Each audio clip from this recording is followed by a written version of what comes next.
awaydaysbeer.com. Proud to partner with Talking Town. For only $14.99, grab your ITFC Legends Pack from The Beat to Hoppy Robson to Brazil's Best and Pablo's Pal.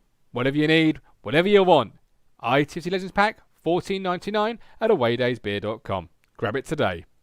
Mass Creations are proud partners of Talking Town. High quality web and software development. From web development to SEO and everything in between, make your vision a reality with Mass Creations.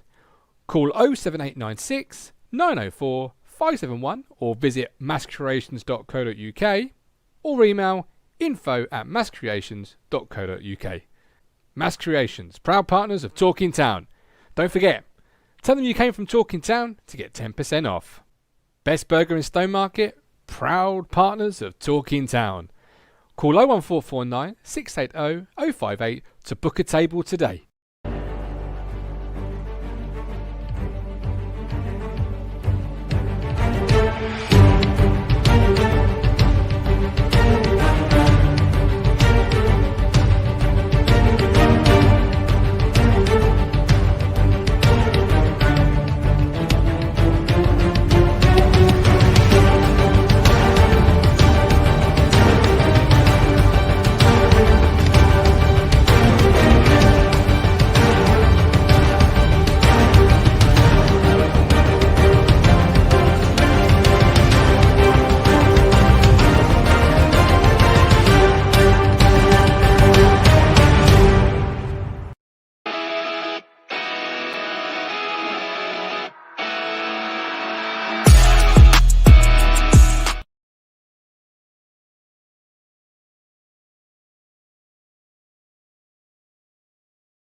Here I am again, my friends, and you are my friends.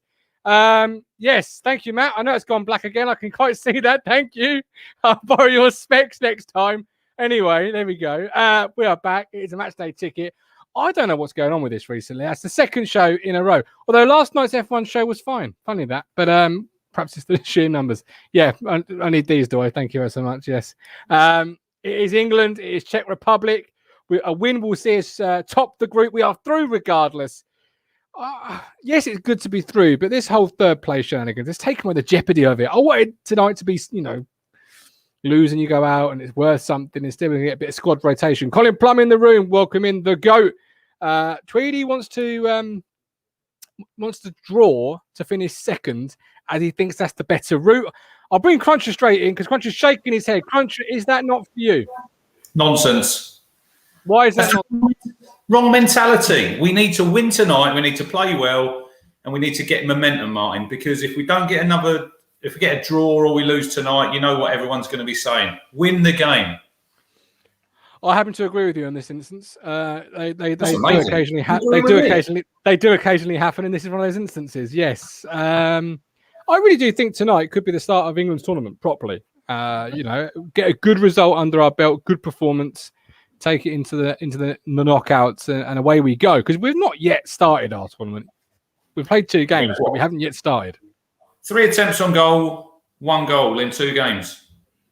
Pathetic. It can only get better. It can only get better. Get the handbrake off, Gareth.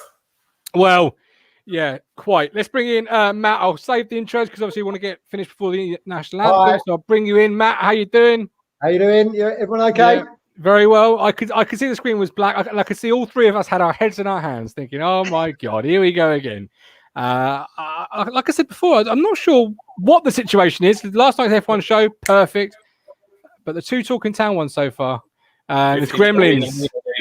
It's that den, mate. Maybe they've got some hackers on the case. I don't know. And making it all go. Who knows? But Ben Moore says, why play 2 defensive mids? Josh also said we've got to play them all at some point. Where are you on this, Matt? Then, because obviously, as Tweedy says, and he's well entitled to his opinion. He's hoping for a draw, so we finish second because that seems the better route. Cruncher obviously didn't agree. Where are you on it? No team's ever going to go out and just get a draw. They're going to go out to win, you know. But I'm not sure I agree with the fact that this is going to be the start of our tournament. After seeing what we did against Scotland, the fact we could have Portugal or Germany on the horizon fills me with dread because I'd kind of written Germany off, and then suddenly they turn Portugal over and look a real unit all of a sudden, you know. They turned Portugal over because Portugal refused to adapt tactically to what Germany were presenting. It was two stubborn teams that just didn't want to adapt. And I mean, because the German left winger had all day. Made for a great game, though, didn't it? It was a great game. Yeah, it was a great game. Yeah, I really enjoyed that game. It was really good. But would you put your mortgage on England beating either of those two? I certainly wouldn't. You got beaten at some point, haven't we? I don't know. That'll go home. It's one result against Portugal, who, you know, they're champions of last time, but they're not world beaters. It's 2 own goals as well, to be fair. Yeah, absolutely. 2 own goals as well, wasn't that? And you always feel with Portugal, if you can nullify one man, and we all know who that one man is, you've got a great chance. We had a little bit of rotation today. Where do we want to sort of kick off our thoughts on this team? We've got Maguire coming back in for Tyrone Mings. Who wants to pick up that mantle? Called it Friday, didn't I? I said to Maguire, look, I think it's really harsh on Mings because I think he's played really well in the 2 games. But if Harry Maguire doesn't play tonight, how can he play in a knockout game? So he does need minutes. Yeah, stakes are high. But it almost sounds like you're saying we've got to give him minutes, as if we're like playing knockover opposition. We're playing a good team. They're top of the group. It's always the problem, though, isn't it, with England, Matt, when we go into major tournaments. We've got injuries. We pick players like we've had Rooney before. We had Beckham with his metatarsal. This time it was Henderson and Maguire. We never go into a tournament with everybody fit and firing. I do feel like, I remember saying back in the day, like with people used to ask when we were doing media and stuff, they'd ask like Trevor Brooking, where it's why England haven't won tournaments. And he was pretty adamant that Rooney stayed fit in 04. He felt we would have won that. He felt we'd have won that tournament. He wasn't far, was it? It's just bad luck, wasn't he? He got injured in that. But I don't know. I don't know what the answer is. It's like Ipswich, isn't it? Something like, you know, we've seen injuries this season. I'm just so what? He's been injured. He doesn't play today. Doesn't play in the knockout. So what? He performs a squad member's role this tournament. Like Tyrone Mings has come in, played 2 games, one in a real pressure environment, being the Scotland game, and we've not conceded a single goal. Martin, to be honest, who were we playing against? Lyndon Dykes and Che Adams. When we go further in the tournament, is Mings good enough when he comes up against? I don't think he is. I said before, I think he's got a mistake in him. Harry Maguire's been the best defender this season in the Premier League. So if he's fit, he starts.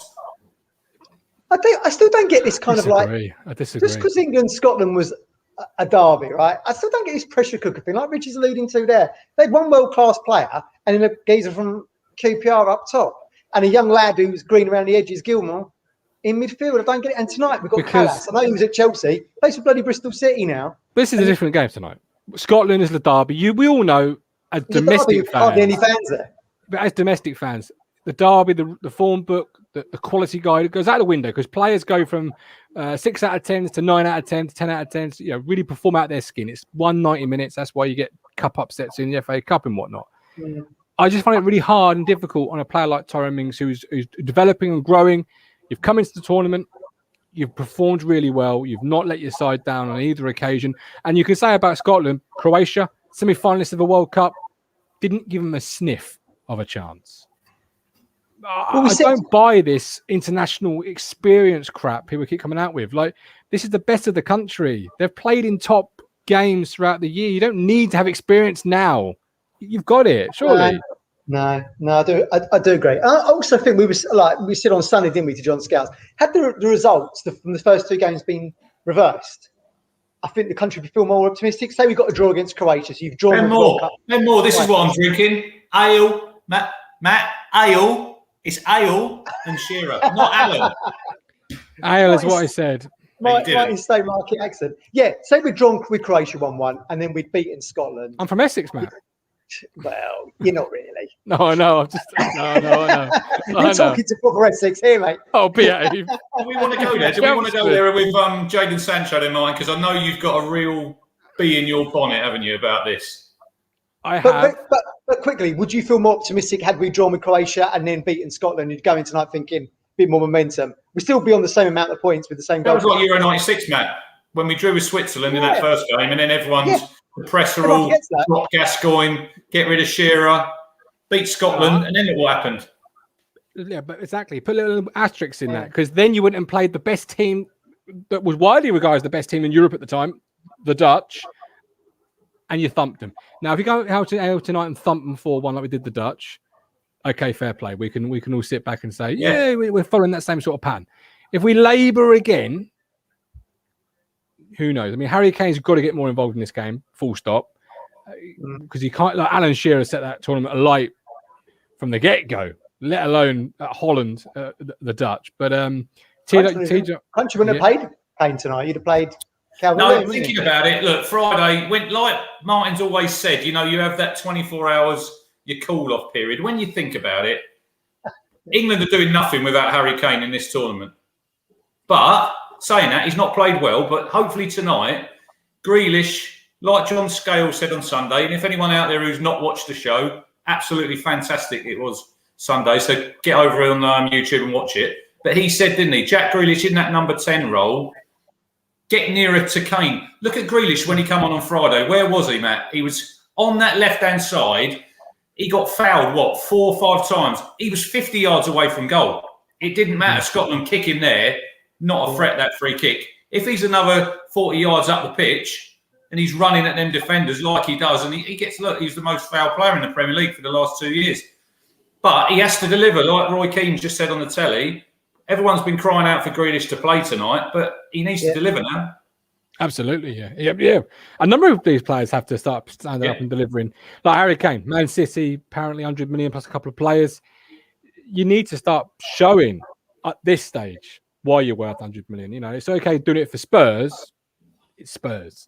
You're the only player Spurs has got. He does need, like we said, he's got the luxury of Son, hasn't he, at Tottenham? But we've got, like Richard's saying there, we have got the players in his starting 11 to feed him. So, I think he's a great player, great talent, great striker. Yeah. Proved that the last tournament. How many crosses did we get in Friday night? Not enough. No. Not enough. No. And this is where you come on to Sancho. I still, if you had said to me pre-tournament, Saka would have minutes before Sancho, I would have laughed you off this stage. That's crazy. Sancho's really played well. Stats only tell one side of a story, but stats alone, he's lit up. He's in the same team as Erling Haaland, for crying out loud. And when you he's not even the star of that team. And when you read the German media, they're all scratching their heads. They think we're crazy. But what did he say? Did Southgate say something about young players not having the experience? He said that about Sancho, didn't he? Said that about Sancho. Yes. And then he's playing. Look, I've not got a problem with Saka playing because I think he's a real talented lad. He's good, yeah. I would have played Saka. He's not Sancho good. I wouldn't have played Sterling tonight. Well, maybe so, but Sterling, the managers always have their favourites. We know Lambert did, we know McCarthy did.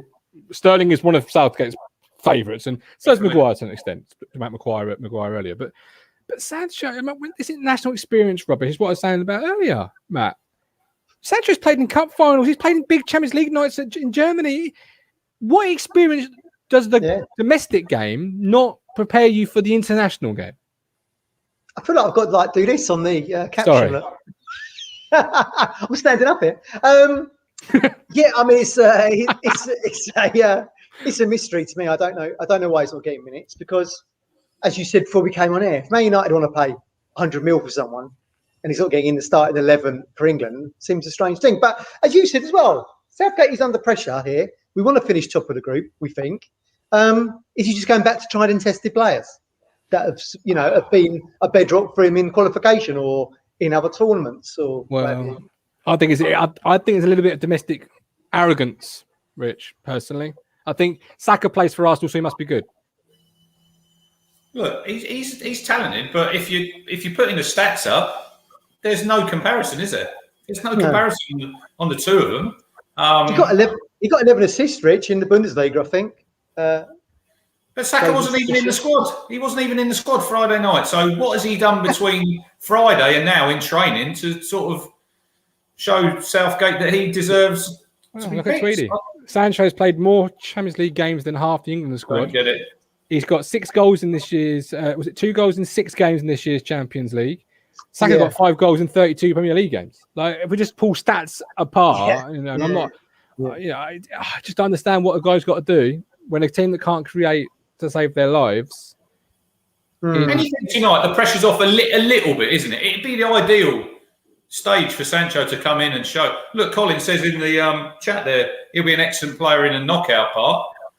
I'd rather he was getting minutes tonight, to be honest. He'll have played. Look, maybe he might come on second half, hopefully, get some minutes. But notoriously, how many players don't make any minutes in a group stage, but then go on to make minutes in a knockout? Like in a knockout pressure cooker, you're turning to the guys, your trusted lieutenants, and those that are on the periphery. For me, this shows that Sancho is further back than Sterling, than Saka, than Grealish, than Foden. He's not going to get any minutes in this tournament. I'm going to call it. He may come on today, but he won't get any starting minutes in this tournament. I'm going to call that. I remember like World Cup '98, and we lost 2-1 to Romania. Do you remember? I think the opening game. Yeah. And Hoddle brought on Owen and got I think the goal, didn't he? Did he get the goal? He scored. Yeah, I mean, he gave him minutes from the start, and he'd kind of lit up that Premier League season, hadn't he? He arrived on the scene as well. He was 16, 17. So it's a different mindset, isn't it? To from that era to this. Someone playing for Borussia Dortmund, playing in the Champions League, playing with Erling Haaland, who's arguably one of the best strikers in the world right now, albeit not at this tournament. Yeah, he can't seem to get in this team. I find it weird. I do find it weird. Ridge boy, if anything, Sancho's presence is another thing to consider to scare the life out of opposition, but doesn't look like Southgate fancies him. I reckon it's tactical. Why choose him for the squad then? Well, he had to in a way. Like if you leave Sancho out of a squad, then with the stats we're talking about, it would look weird then, wouldn't it? I suppose. Yeah. Whereas does he tactically trust him to do what he wants his wingers to do on the pitch? I don't know if he does. Maybe that's the case. Maybe he thinks tactically Sancho can't deliver what he needs. I'm clutching. What, attacking threat and goals and assists? Yeah, but that's not what he's been asking the first 2 games. Don't know. How come I noticed on Sunday night when I said Patrick Bamford, you raised a little eyebrow. You've not taken him to.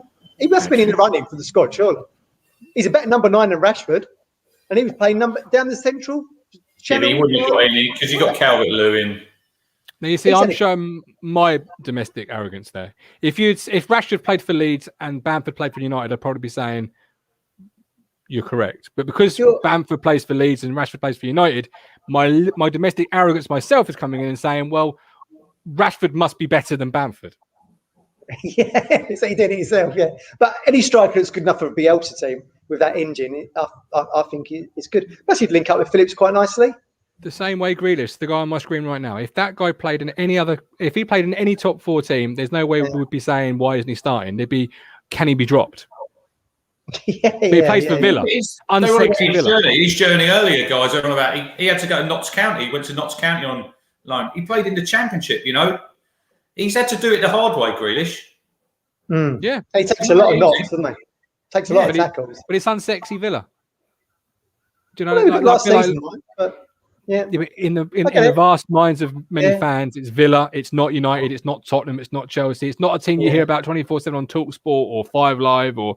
It's always the underdog in any sort of clash against those. We had that. We suffered that under Ericsson, Martin, where he picked all them players, the golden generation, and look where that got us. Weight of expectation again. The players who fit into your 11, it don't matter where they come from. Just by calling them the golden generation, kind of wrecks it because it's on their shoulders, isn't it? Same as Rich, but Mings plays for Villa. Yeah, but if Mings played for United, there's no way Maguire steps back in. I'm telling you that now. But Mings plays for Villa. I'm calling it what I see, and maybe I'm wrong. It is an opinion, but forever and a day, and we always seem to look at other leagues. Like Rich before the tournament was saying about the Spanish league being the Farmers League. Well, Spain have won the tournaments more times than we certainly have, so they can't be that bad of a division. Germany have got 18 players from the Bundesliga. You're suddenly scared of Germany, but we can't have Sancho in the team. He plays from Bundesliga football. It's not good enough. Wonder if he was German, he would get in the German team. I'm sure he would. German media seems to think he would be a star at this tournament. They thought he'd be a star in this tournament, and they're flummoxed that we're not giving a single minute to him. They can't quite believe that the English are either that good or that stupid. Remains to be seen which one. Ben Moore, why does who they play for come into it? It does my head in. Keegan picked players based on form and reputations. Fuck who they play for. Yeah, but Keegan also got. That's not a great measuring stick for England, is it really? Kevin Keegan, bless him. He didn't have a great time as a manager. So 2 minutes to bold predictions. What are we saying for tonight's game? I want a performance, but I want to win. I do think this is where England's tournament can really start tonight, and we can pick up a bit of momentum. We were a bit too overly optimistic the other night, weren't we? I actually think, Czech Republic has still got loads to play for as well in terms of position. I think it could be a draw tonight. It could be another draw, 1-1. That Sheik's a good player. They got Southgate, the West Ham lad, in midfield, very good from set pieces. Soucek, yeah, and Soufel's the other one, isn't he? He plays for West Ham as well. Yeah, he's got some good players in there. That striker's a good player. He's Leverkusen, been at Roma. You have to watch it. They ain't me walkover. I'm going to go 1-1. Look at these people in the chat. Mike Brown. I thought you were out for dinner anyway, Mike Brown. You just texted me saying you're out for dinner. Does your missus know you're on your phone? Nil. The last time we played these lot at Wembley, we smashed them 5-0. They're not a great side, guys. Come on. We've got to get out there. I've heard this before. I know. Yeah, Scotland Friday night. They're not a great side. We just be smashing these. Well, he's been renamed anyway, and Gareth Southgate. That's his new name. Hopefully, he takes that stupid jacket off. He had handbrake on Friday. Yeah, he needs to take the handbrake off tonight. We need to start fast. Early goal. 2-0 England. Kane and Sterling to score. Ben Moore says 2-1 Czech. Says head, but Hart says 3-0 England. How many of them away debuts you had, Rich? Before coming to there. These two Croatia. Remember? I'm on me first. I'm working tomorrow, Matt, so I'm only having one. To be fair, on Friday he was on the beers from 9 a.m. He was having only a away day on Friday, wasn't he? He was proper looking at Christmas, bouncing up and down. We need to win, and we need to win well tonight to give ourselves a bit of momentum. Because if we win, obviously we top the group. We're going to have an extra 20,000 next week. I think we're going up to 45,000, aren't we, for the round of 16 games at Wembley? Come on, let's be optimistic. Hey, have you heard? It's coming home. Coming home. And have you heard this? We're on at half time. We'll see you then.